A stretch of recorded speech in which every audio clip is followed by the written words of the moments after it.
Hi, John from the future here. I'm now putting all these clips together, and in the past I did kind of like a roundup kind of style. I've decided to actually do monthly ones, so everything you'll see are the games from January. It's still like me recording as I've beaten them, but I'm just going to put them together into one video rather than having them, do like random roundups. So the lengths will be very based on how much gaming I get done in that particular month. So enjoy. And his name is It's John Monday.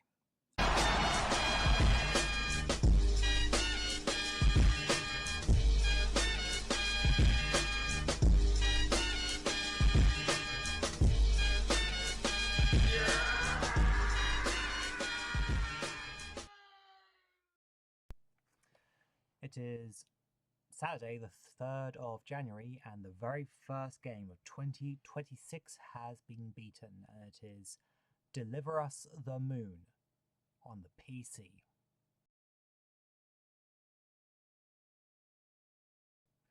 Now, this is a game that is recommended actually by Gordon, aka Gib84 Gaming.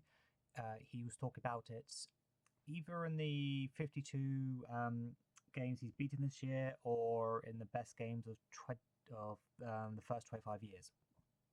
Can't remember which, but I know he recommended it. It's a narrative game which with like not a walking simulator, but kind of like that, where you're walking around and you have to solve some puzzles. You get like audio logs and pick up clues along the way. But you are an astronaut who goes to the moon to figure out why it's not sending energy back anymore. 5 years have passed since the blackout, and there's been no word. So you want to know what the heck is going on. So yeah, I don't want to say too much because it will spoil it. I mean, initially I thought I would be able to play the game because I was playing through the first level, and I kept falling into the void.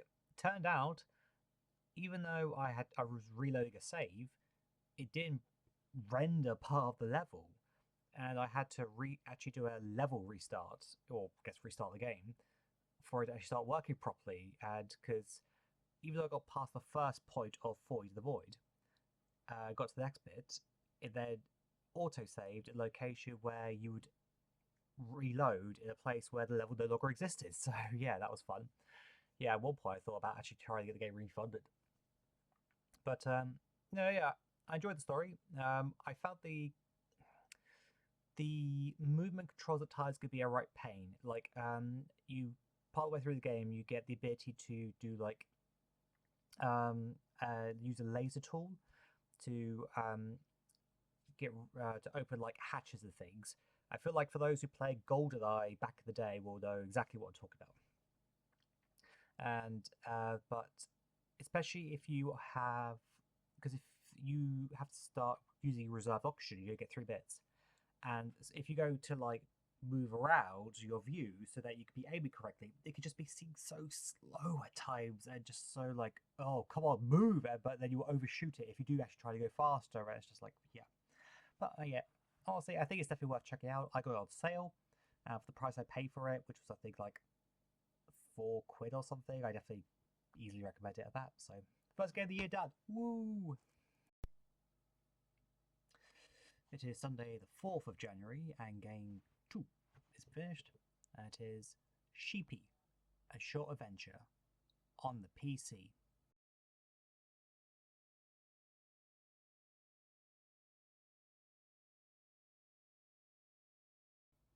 So, this is a game that was actually recommended by Joey, aka Total Level. He finished near the end of 2025. And so, well, it's free, can be beaten in under an hour. Let's give it a try. And yeah, it's a platformer. You play as a like toy sheep that gets brought to life and go on a platforming adventure. And actually, yeah, it's gorgeous and it's it was fun to play. So I would recommend it as well, especially well, unless if you're on the Switch because they don't allow free games. So I think they price it like $2 or something. But otherwise, definitely worth checking out. Easily recommend. And yeah, I have fun playing it for the time I spent with it. It is Sunday, the 11th of January, and game number 3 is beaten, and it is No One Lives Forever 2 on the PC.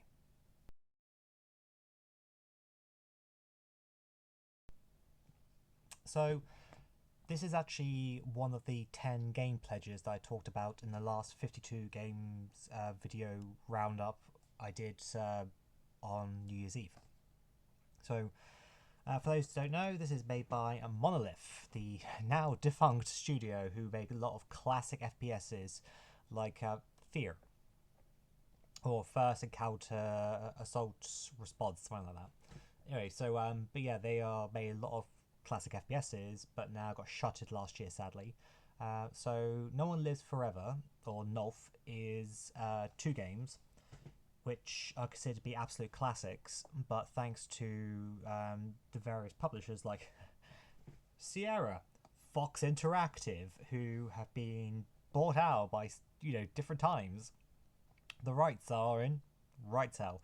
Because I know that Night Dive Studios, this is like the series that they absolutely would love to bring to modern platforms, but have been unable to.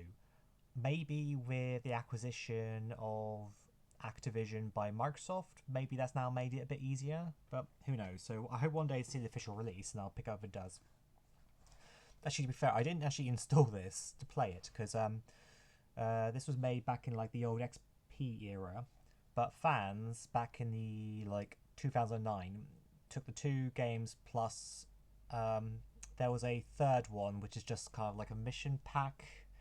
It's called like Agent Jack. There's no voice work or anything, and it's apparently a bit boring. But anyway, sorry, but fans got these 3 games and then patched them so they run on modern Windows. Done any extra bells and whistles that were needed. Yeah, so then you can download those for free, which is what I did. That's how I played the first 2 games. So the first one I played about 4 years ago, I think. And I remember at times, I did enjoy the game, but there were a couple of missions where I did get a bit frustrated with it. Whereas with this one, I never felt that. It's it was enjoyable all the way through. There's also as you go through, if you complete certain objectives or collect intelligence as you go along, you get points, and then you can spend those points on upgrades. So you have not necessarily upgrade tree, it's different stats like stamina, like your health, and armor, and weapons like marksmanship, all that kind of stuff. And then you can spend those points upgrading them so that you increase your health, make yourself more accurate, things like that. So I didn't upgrade every single stat. I picked I think it was 5 or 6 of them, and then I was able to get the majority of them all the way because they can be upgraded to level 5, for example. But it takes an extra 1,000 every time. So the first one was 1,000, 2,000, 3, 4, 5. So you can't. So you have to kind of cherry pick what you want to do because you cannot do all of them. So yeah. Now, so while I was playing this, I was thinking in my head about there's a subject I wanted to cover, which was during the majority of the missions, the game wants you to at least have the option of doing things stealthily because you're a spy, rather than going in guns blazing.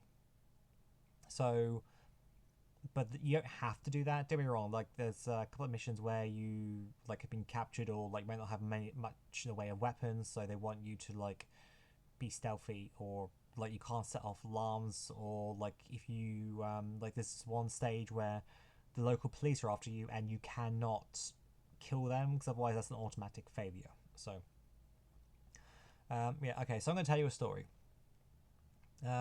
Many years ago, I was playing a game that whenever it gets mentioned online, it causes someone to reinstall the game, and I am talking about Deus Ex, the classic PC FPS, the other classic PC FPS.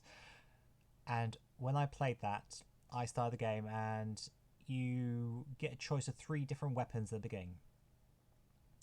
And I heard there's different play styles you could do, and I thought, I'm going to try and actually play through this, not killing anyone. So I picked my starting weapon, the tranquilizer gun. And for the first part of the game, it was going well. One shot, tranquilize enemy, got through levels. Until you hit a level and suddenly one tranq dart does not knock them down. And I realised that meant this strategy was no longer going to work because I did not have enough ammo to be able to, take 2 or 3 darts to trank all the different enemies I would have to get past. And at that time, I chose to become the Angel of Death. And I slaughtered my way through the rest of the game. So I started with good intentions, but the game design, I suppose I could have done it, but I was like, nah, I'm not going to do this anymore. Anyway, so with Nulf 2, I was like, no. To be honest, unless if it's a stealth game and that's the point, I find, unless if you are doing it as kind of like a challenge to yourself, it was just easier just to, unless if you're getting, failing the mission because you set off alarm, I'm just like, okay, raise an alarm, everyone comes towards me, gun them down, and I could just loot the bodies. Oh yeah, you can loot the bodies, by the way, to get ammo, sometimes health or armor pickups, grenades, things like that, and then just carry on through the level. So it's just like, gun them down, pick up more ammo, carry on, and just rinse and repeat. It was a solid strategy. I played the game on normal difficulty. You can also change the difficulty during the game. So if you're struggling, you can actually raise it or lower it. So that's pretty cool, actually, for whatever year this came out, because not even every game now has that kind of adjustable difficulty during the game. Sometimes you're locked in and you have to restart the whole thing if you want to change it. So anyway, but yeah, No One Lives Forever 2, a game that so many more people should play, and I hope a modern re-release means you can. Otherwise, there are ways to play. Like I said, there's a PS2 port, or if you're on PC, if you just Google it, there is a fan patch download you can do. So yeah, 9 pledge games left to go. It is Wednesday the 14th. Yep. Of January, and game number 4 is finished, and it is Metal Wolf Chaos on the Xbox.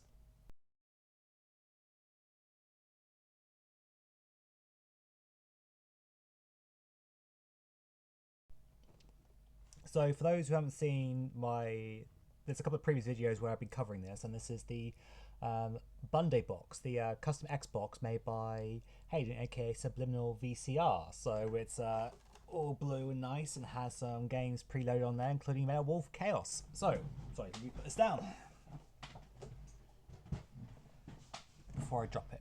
So, Metal Wolf Chaos is made by From Software, aka the people who are very well known for games like Dark Souls and Elden Ring. This is before that, of course. And you play a game in which you play as the President of the United States of America, who is in the mech suit fighting off the coup d'etat forces, which is led by the Vice President, who is joined up with the military. So you need to go through the country and follow their fiendish plans. And you do this by slaughtering a lot of fellow American citizens. Anyway, so it's a mech game, and the voice work is Jesus. Okay, it's a Japanese exclusive, but the remake is in English and brought to the West. But I play the OG, so the only way I can tell what's going on in the story is by the actual dub, the voice work, because the subtitles, the text, everything is Japanese. And yeah, there are some corny lines in here, but it's like, and do you know why? Because I'm the President of the United States of America. Things like that. It's like, I believe in my own justice, and things like that. So, yeah. If I would highly recommend you play this game, and I don't know if it'll be before or after this, but me and Hayden, aka Subliminal VCR, are going to be doing a chat talking about the game, because he is also playing through it at the moment as well. Because when he sent me the Xbox, I said, okay, I would like, to do something together about this. So is there a game that, you recommend or whatever? And then he said, well, was there that I was interested in? I said, well, how about Metal Wolf Chaos? Because that's an Xbox exclusive, or was an Xbox exclusive. And he was like, yeah, well up for that. So either look out for it or hope you enjoyed it. So, yes, I don't want to go into many details because we'll talk a lot more about it then. But for now, it's Wednesday, the 21st of January, and game number 5 is finished.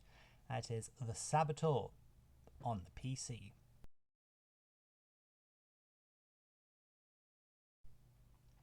So this game was picked by Ross aka Borhoho for the Club 52 Game of the Month, and it's one which I've been wanting to play like for years, but never got around to, and so it's been a very good excuse to play it. So the way I could describe the game is like GTA by way of Assassin's Creed, set in World War II occupied Paris.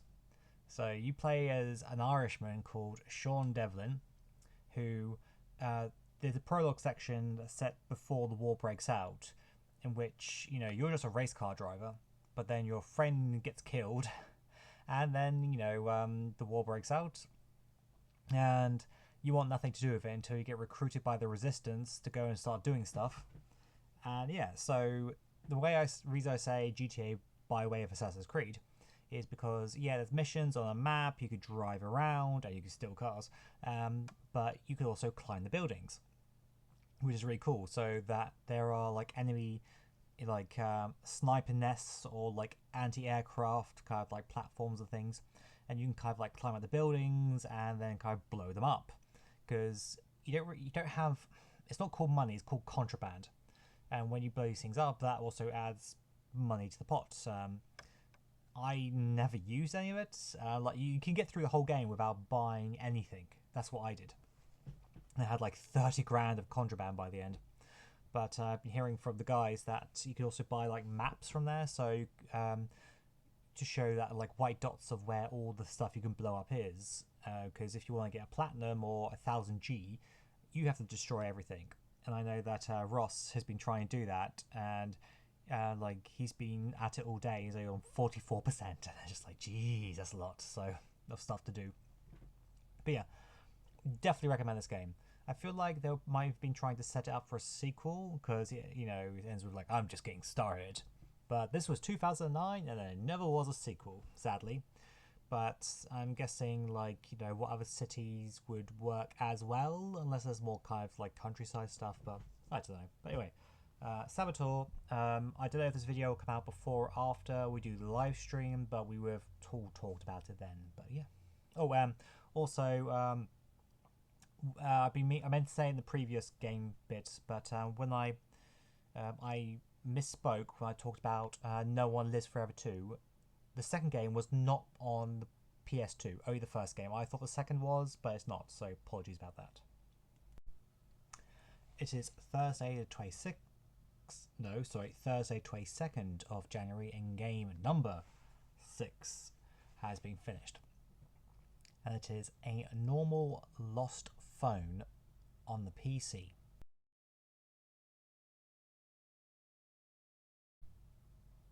So this is a short game, it can be beaten in like 1 to 2 hours, depending on how much of a sleuth you are. But the setup of the game is it's presented like a smartphone. So the story is the player, has found this lost phone, and it's unlocked, so you can get into it, and then you can start looking through like the text messages, and then you need to start like connecting to say Wi-Fi, and then access, and you need to figure out the code for that, and then the access like emails and so forth and so forth. And you learn the story of the owner of the phone and why it's suddenly become lost. I don't, because it's a narrative game, I really don't want to give much away.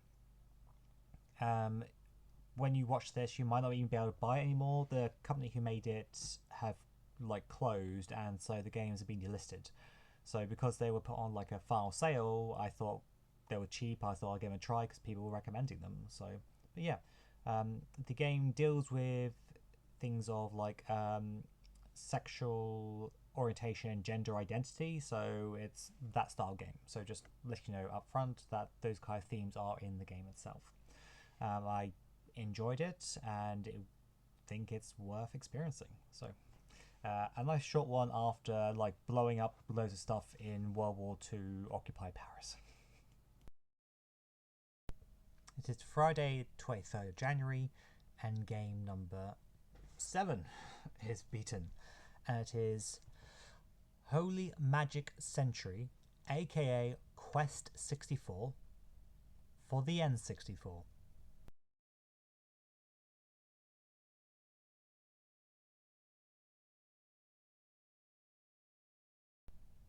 So, for Christmas, my youngest son got me one of these handheld emulation devices, the R36S. Apparently, there's like loads of clones of things. No idea if this is original or not. But yeah, so I decided to take a look through it, and I never really intended to play Holy Magic Century. I mean, on Twitter and Blue Sky, there's an account called Quest64 who this person just talks about all the time and does memes of the game, like takes memes, puts like the title character in and things like that. Like, I don't know if I've even heard the game before, but then it would like appear on like lists of like not exactly great games, but then I don't know. Seeing someone spend years talking about this game kind of makes you then want to like play it. So I thought, what better way then? Now I've got this handheld device to do it. And yeah, how to talk about the game? I honestly don't know if I can recommend this game. It's okay. So you play as a magician's apprentice, and your dad has disappeared, and you need to go and find him. Along the way, you end up collecting 4 elemental orbs, and then defeat the like personification of darkness, as you do. So there are no side quests in this game. It is just point A to point B to point C to point D. There is a pyramid in the desert that is optional, so there's that. Otherwise, you have to visit every single location to progress the story. So battles are random encounter, but you can see the bosses though. You see them, but otherwise all the rank and file are all random encounters. And it's turn-based. But even if there's more than one enemy, only one of them gets to attack each round. So you and them, unless if their agility is higher, then it's them, then you, then you. And they will take it in turns within themselves to on who gets to go. I'm going to start like complimenting the game, but the main kind of combat system is an elemental system. As you go through the world, you can find spirits, which are like little like pinky purple kind of bubbles coming out of the scenery, and then you can choose to put them against one of 4 elements. Earth, wind, water, fire. As you also do battles, you also build up like a level up meter for the spirits as well, so you could also gain them that way. And again, pick which element you want to put it into. And then each element has its own range of unique abilities. So they all have like offensive, but then each one has its own unique kind of like defensive or buff or whatever you want to call it. So for example, if you level up wind enough, you get the ability to raise your agility. If you level up fire, you get the ability to increase your attack output. If you level up earth, rock, whatever, then you get the ability to increase your defense. And if you level up water, you get the ability to heal yourself. Because looking through it, like how other people play the game, some like kind of go, okay, I'm going to put all of my spirits into one element, and then once that's done, then I'll move on to the next. Whereas I was kind of sharing them between them, and I mean, to be honest, I found it very useful because even though there are shops in the game, you don't actually buy anything. They will give you a pair of wings so that if you're out on a field, not in a dungeon or a forest or whatever, but if you're actually on the like hub areas, I guess, then you can use those to walk back to town or a previous town, but then you have to get another pair of wings once they're used. And each one will say, oh, I'll give you a loaf of bread, a healing item, if you run out, but they'll give you just one. You can't just like pack your bag full of them. So it's like, well, I kind of need more than one. So you do find items throughout your adventure, but you don't just get like, I think there might be there are random enemy drops, but they are very, very few and far between.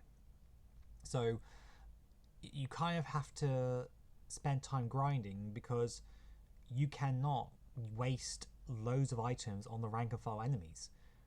I mean, again, it depends how you play. So, for example, like I said, I put them in all of them, but I would actually build up a lot of my. Because you also, sorry, take a step back. You don't have to use an element to fight. You can also just hit them with your staff. And if you keep using that also, you don't see a level up, but it does, as you get through the game, it does become stronger. So much so that this was actually my main form of attack. I didn't bother using elements for attacking at all. I just kept hitting them with my staff. The problem is then that means you have to get quite close. So that means then you are at greater risk of taking damage, because some attacks, it will let you run away from them and try and avoid them, whereas some, it's like you're stuck and they will just hit you. But if you're standing right next to them, that means they could just hit you as well and potentially do a lot more damage. Which is why, for me, it was important to like get the healing spells from water.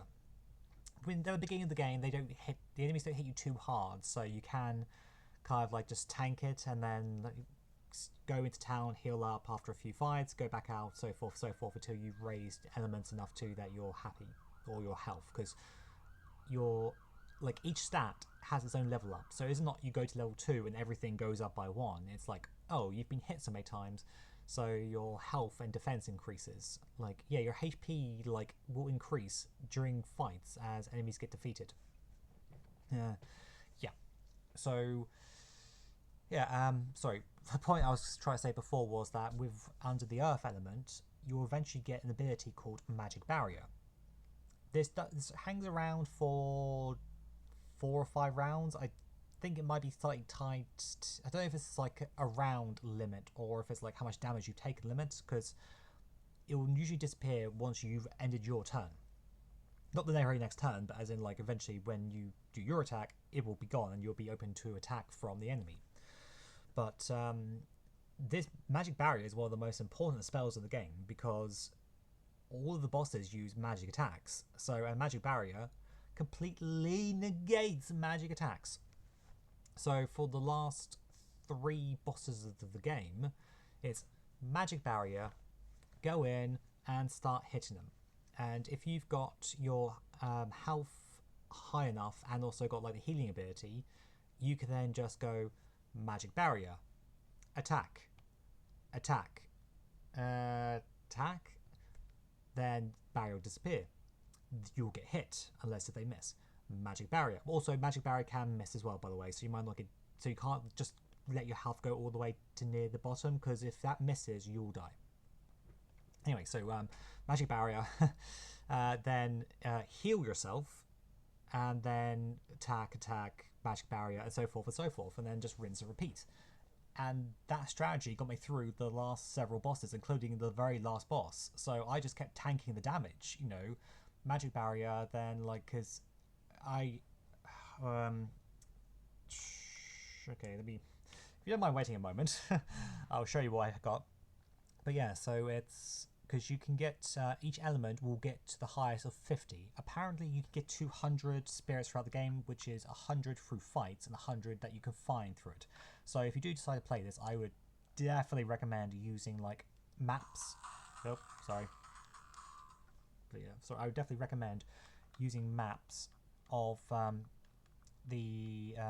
where the spirits are, because they can be very hard to see at a distance.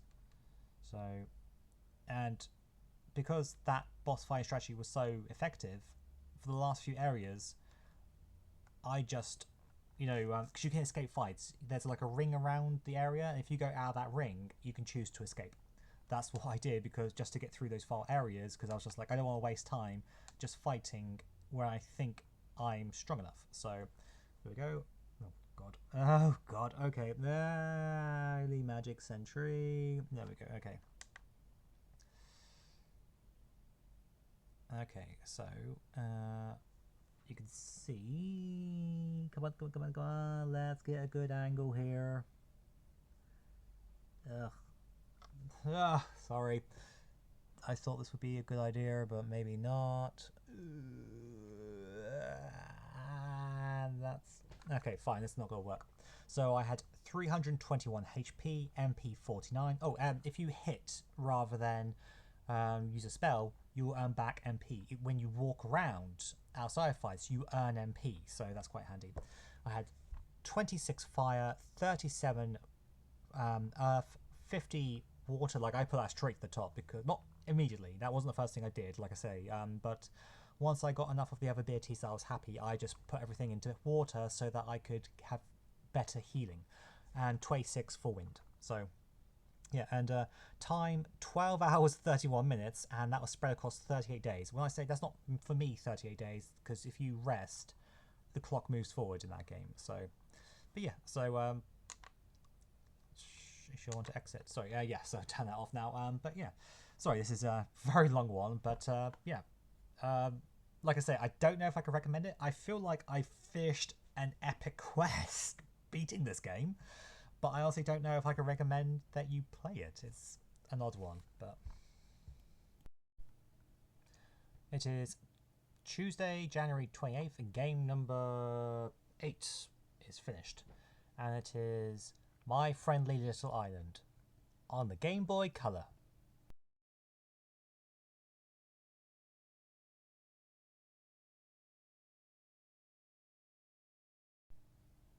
So here we go, Game Boy Color, and loaded onto a flash cartridge. This is a homebrew Game Boy game, which when this video comes out, I don't think a gameplay video of this would have come out yet. So I've already recorded like me first trying the game, and that's in my like schedule to go live at some point in the future.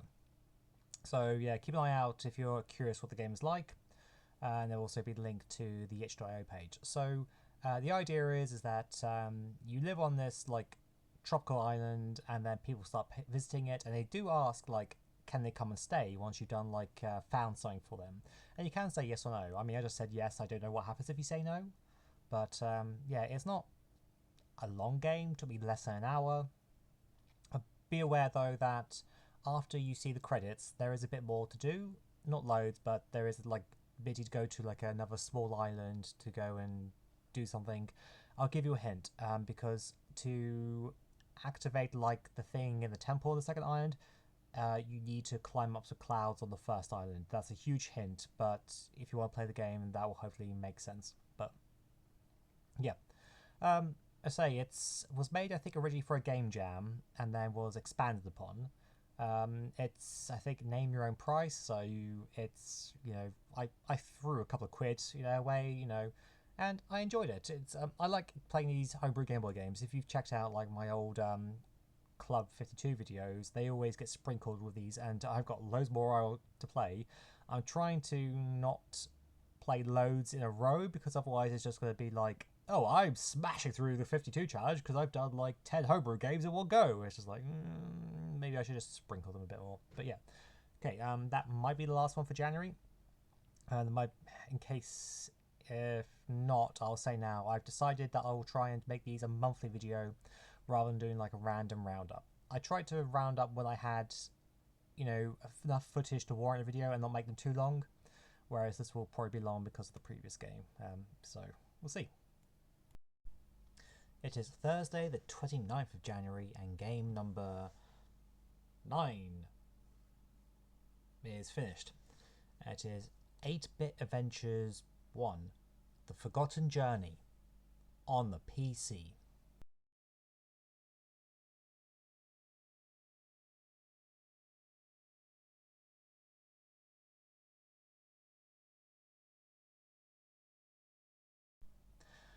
So this is a game that I never heard of until John, aka Chicken Fillets, was picking up the sequel several times on his videos.